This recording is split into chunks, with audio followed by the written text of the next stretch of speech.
अस्सलाम वालेकुम नाज़रीन, आप देख रहे हैं HND न्यूज़। रिपोर्ट शामिल करते हैं हारूनाबाद से।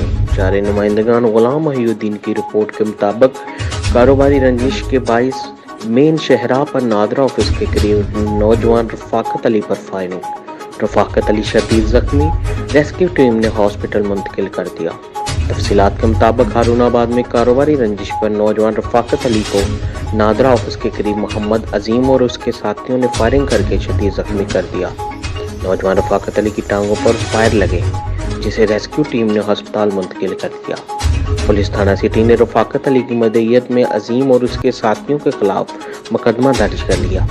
पुलिस तर्जमान का कहना है कि इब्तदाई मालूमात के मुताबिक वाकया कारोबारी लेन देन के मामला लगता है और पहलू से इस मामले की तफ्तीश करेंगे और मुलज़मान को करारे वाकया सजा दी जाएगी। अब तक के लिए इतना ही। मजीद न्यूज़ और अपडेट के लिए देखते रहिए HND न्यूज़।